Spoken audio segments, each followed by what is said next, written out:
Hello student, कैसे हैं आप सब। एक बार पुनः शिव कोचिंग क्लासेस पर स्वागत है। क्लास 12 केमिस्ट्री एनसीईआरटी चैप्टर 3 में अगला वीडियो लेकर आ चुके हैं, जिसका टॉपिक का नाम है फैराडे की विद्युत अपघटन का नियम। फैराडे के दो नियम है प्यारे भाइयों, प्रथम और द्वितीय नियम। दोनों नियम को लिखना रहता है। 4 नंबर में क्वेश्चन पूछा जाता है। किसी भी स्टेट बोर्ड से हो, चाहे आप एमपी से हो, यूपी से हो, झारखंड, कहीं से भी हो प्यारे भाइयों, सभी के लिए हेल्पफुल है। वीडियो को अंत तक देखिएगा, ठीक है। कितना लिखना है 4 अंक के लिए, उतना ही प्यारे भाइयों यहाँ पर मैं आपको समझाने वाला हूँ। तो यहाँ पर मैं एक चीज क्लियर करना चाहता हूँ कि जैसे कुछ बुक्स में सन जो है 1832 रहता है, और प्यारे भाइयों मैं जिस बुक का यूज करता हूँ 1833 है। मैं भी 2 से 3 राइटर बुक का यूज करता हूँ ताकि ज़्यादा से ज़्यादा कंटेंट अच्छा आपको प्रोवाइड कर सकूं। तो यहाँ पर जो सन है कभी कभी 33 या 32 रह प्यारे हुए, तो आपको कंफ्यूज में नहीं रहना है ना। आपको 33 याद कर लेना, मैक्सिमम बुक में आपको 1833 मिलेगा। तो सन 1833 में माइकल फैराडे विद्युत अपघटन के 2 नियम दिए। अब वो नियम कौन कौन से हैं, तो पहला नियम पहले समझते हैं प्यारे भाई, इसके बाद दूसरा नियम कि विद्युत अपघटन के किसी इलेक्ट्रोड पर मुक्त होने वाली पदार्थ की मात्रा प्रवाहित विद्युत धारा की मात्रा के समानुपाती होती है। अब देखिए यहाँ पर मुक्त होने वाली भी हो सकती है और जमा होने वाली भी हो सकती है। जैसे प्यारे भाइयों हम आपको बता दें, जैसे किसी भी आपके एक बिलियन में क्या भरा हुआ है, कोई भी विद्युत अपघट पदार्थ भरा हुआ है, मतलब एक पात्र में विद्युत अपघट पदार्थ है और उसमें प्यारे भाइयों एक आपके पास इलेक्ट्रोड लगा हुआ है। जैसे मैं मान के चलता हूं ये आपके पास पात्र है प्यारे भाइयों, इस पात्र में भरा हुआ है जिंक सल्फेट ZnSO4। क्या भरा हुआ है? Zinc sulphate. और इसमें प्यारे भाइयों जिंक का राड लगा हुआ है, किसका? जिंक का। तो इसमें होता क्या है प्यारे भाइयों कि इससे जो है यहां पर Zn में क्या होता है, 2 इलेक्ट्रॉन त्यागता है और Zn 2 पॉजिटिव बनाता है। तो इलेक्ट्रोड पर मुक्त हो रहा, चाहे जमा हो चाहे मुक्त हो, ठीक है ना। तो ये हमारे पास विद्युत अपघट था। विद्युत अपघट में इलेक्ट्रोड डूबा हुआ है, तो इस इलेक्ट्रोड पर मुक्त होने वाला पदार्थ या कि प्यारे भाइयों इस पर जमा होने वाला पदार्थ, जो 2 चीज भी हो सकता है, या तो इसमें जमा हो या तो मुक्त हो। तो ये प्यारे भाइयों किस पर डिपेंड करता है? प्रवाहित विद्युत धारा की मात्रा के समानुपाती होता है। मतलब जितना ज्यादा हम धारा प्रवाहित करेंगे किसी इलेक्ट्रोड पर, है ना, पदार्थ जो उतना अधिक मुक्त होगा या उस इलेक्ट्रोड पर उतना ही ज्यादा जमा होगा। चीजें क्लियर हो गई। तो किसी इलेक्ट्रोड पर मुक्त होने वाले पदार्थ की मात्रा या उत्पन्न होने वाले गैस की मात्रा बिलियन में प्रवाहित होने वाली विद्युत धारा के समानुपाती होती है। इतना आप लिखेंगे, पूरे के पूरे नंबर आपको मिलेगा, कोई दिक्कत नहीं, ठीक है ना। कि विद्युत अपघट के किसी इलेक्ट्रोड पर मुक्त होने वाले पदार्थ की मात्रा, या लिख सकते हैं या उत्पन्न होने वाले गैस की मात्रा बिलियन में प्रवाहित होने वाली विद्युत धारा के समानुपाती होता है। मतलब जितना ज्यादा विद्युत धारा प्रवाहित करेंगे, है ना, उतना ही प्यारे भाइयों उस पर क्या होगा, पदार्थ की मात्रा मुक्त होगी। मान के चलते हैं धारा I हो और T समय तक उसे प्रवाहित कर रहे हैं। माना I एम्पियर की धारा को T सेकेंड तक प्रवाहित कर रहे हैं और W ग्राम पदार्थ मुक्त हो रहा है। कितना पदार्थ मुक्त हो रहा है? W ग्राम। तो प्यारे भाइयों जो W है किस पर डिपेंड करेगा? धारा पर। और धारा किस पर डिपेंड कर रहा है? आवेश पर। तो ये नहीं, जितना ज्यादा आवेश होगा प्यारे भाइयों, जितना ज्यादा आवेश होगा उस पर मुक्त होने वाली पदार्थ की मात्रा उतनी ही अधिक होगी। तो यहां पर आपको मानना ही पड़ेगा कि माना धारा I है, मतलब I एम्पियर का कोई धारा है, T सेकेंड तक उस बिलियन में प्रवाहित कर रहे हैं प्यारे भाइयों, तब इलेक्ट्रोड पर W ग्राम पदार्थ की मात्रा मुक्त हो रही है। तब हम क्या कह सकते हैं कि W समानुपाती Q, यानी जितना ज्यादा आवेश होगा पदार्थ की मात्रा उतनी ही अधिक होगी। प्रोपोर्शनल का मतलब सीधा संबंध, यानी आवेश जितना अधिक होगा पदार्थ की मात्रा उतनी ही अधिक ही मुक्त होगी। अब प्यारे भाइयों आवेश बराबर होता है धारा गुणे समय। आवेश बराबर क्या होता है? धारा गुणे समय। ये धारा I हो गया, समय कितना हो गया? T हो गया। तो आवेश का मतलब होता है धारा गुणे समय। और जब प्रोपोर्शनल हटाते हैं प्यारे भाइयों तो क्या लग जाता है? एक नियतांक, जिसे यहाँ पर Z क्या है? नियतांक के रूप में है। तो प्यारे भाई आवेश बराबर कितना हो गया? धारा गुणे समय। तो ये होता है फार्मूला, यहाँ पे I/T कूलाम की विद्युत की मात्रा है। तो ये आप लोग फिजिक्स में पढ़ते हो।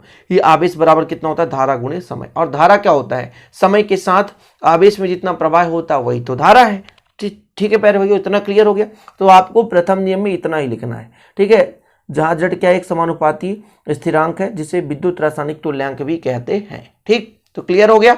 प्रथम नियम में क्या कहा गया कि किसी विद्युत अपघट में प्यारे भैया इलेक्ट्रोड जमा है, डूबा हुआ है, और यदि उसमें धारा प्रवाहित करेंगे तो उससे पदार्थ मुक्त होगी और कितनी ज़्यादा पदार्थ मुक्त होगी, कितनी ज़्यादा वहाँ पे गैस की मात्रा मुक्त हो रही हो, वो डिपेंड करेगा धारा पर। जितना ज़्यादा धारा प्रवाहित करेंगे पदार्थ की मात्रा उतनी ही अधिक मुक्त होगी।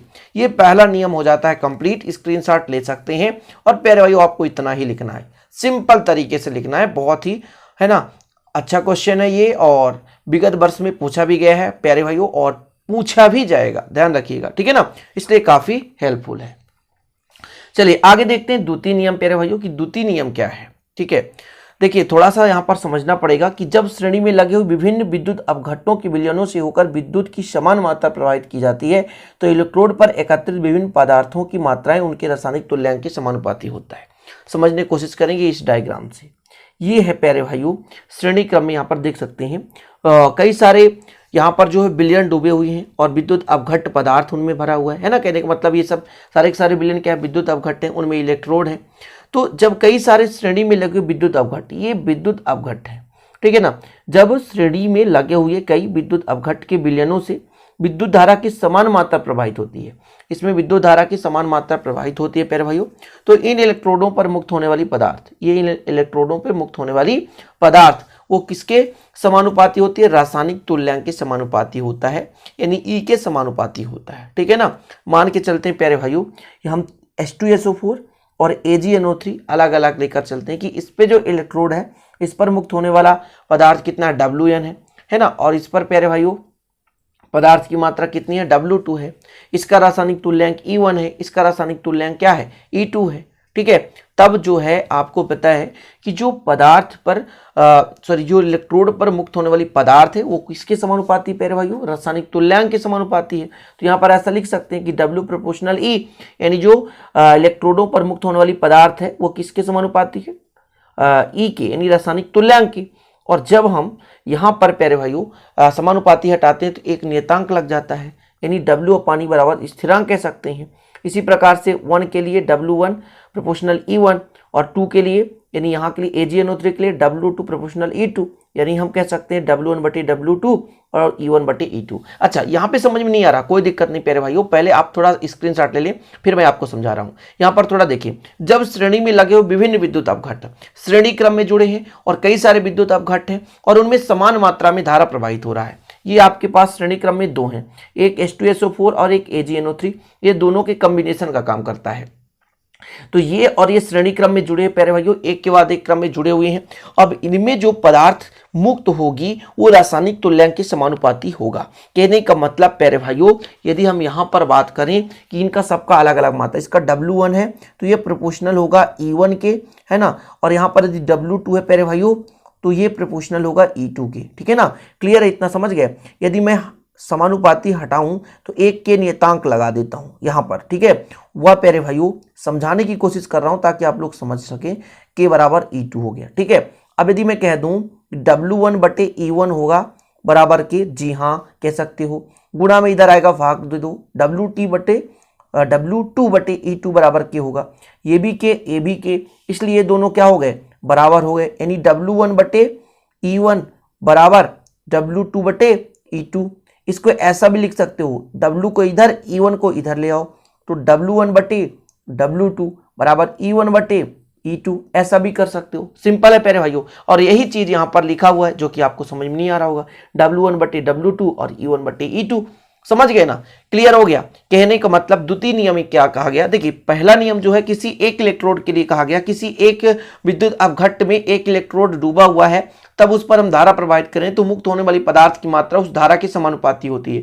लेकिन प्यारे भाइयों जब विभिन्न प्रकार के विद्युत अपघट्ट आपके पास मिल जाए और विद्युत अपघट्ट में अलग अलग इलेक्ट्रोड डूबे हुए हैं, भिन्न भिन्न प्रकार के विद्युत अपघट्ट हैं और भिन्न भिन्न यहाँ पर क्या हुआ है, इलेक्ट्रोड डूबा हुआ है, तो तब इसमें धारा प्रवाहित करें प्यारे भाइयों तो इनमें मुक्त होने वाली पदार्थ की मात्रा वो रासायनिक तुल्यांक के समानुपाती होता है। अब रासायनिक तुल्यांक कितना होता है प्यारे भाइयों, तो पदार्थ की तुल्यांकी भार बटे 96,500 कूलाम आवेश। ठीक है ना, ये फार्मूला होता है। यदि किसी पदार्थ की विद्युत रासायनिक तुल्यांक की बात की जाए तो पदार्थ का तुल्यांकी भार बटे 96,500, ये फार्मूला होता है जो कि यहाँ पर आपको काम में आने वाला है नहीं। यदि न्यूमेरिकल क्वेश्चन जब आपको सॉल्व कराऊंगा तो वहां पर मैं आपको समझा दूंगा। तो उम्मीद करता हूं कि ये वीडियो आप समझ गए होंगे प्यारे भाइयों, पसंद भी आई होगी। फैराडे का विद्युत अपघटन का नियम जितना लिखना रहता है प्यारे भाइयों यही कोशिश करता हूं कि कम समय में आपको ये कंप्लीट करा दूं, ताकि आप लोग एक बेहतर रूप से तैयार भी कर सकें और आपके एग्जाम में आए तो इसे आप अच्छे से लिख भी सकें। तो कैसा लगा प्लीज कमेंट बॉक्स में कमेंट करके बताइएगा। प्यारे भाई, यदि आप लोगों से मैं एक चीज कहना चाहूंगा कि यदि आप पूरा वीडियो देखते हैं, पूरा वीडियो पसंद आता है, तो प्लीज यार कमेंट करके बताया करें। आपकी राय का इंतजार रहता है, और ऐसा नहीं कि आपके कमेंट को पढ़ा नहीं जाता, आपके कमेंट को पढ़ा भी जाता है, ताकि उसका बेहतर से बेहतर हम प्यारे भाइयों और कुछ करके आपको दे सकें, बेहतर से बेहतर वीडियो प्रोवाइड करा सकें, आपके प्रश्नों के जवाब दे सकें। और प्यारे भाइयों, आपके जो क्वेश्चन है उनको हम ऐड भी करते हैं। बहुत सारे प्रश्न आपके रहते हैं कि सर ये कर बताइए, ये टॉपिक्स बताइए, तो उनको हम अगले वीडियो में ऐड कर लेते हैं, ताकि आप लोगों का जो भी प्रॉब्लम है वो सॉल्व हो सके। तो चलिए प्यारे भाइयों, मिलते हैं अगली वीडियो के साथ। पसंद आए तो लाइक करके जाइएगा और दोस्तों के साथ शेयर कर दीजिएगा। जय हिंद, वंदे मातरम।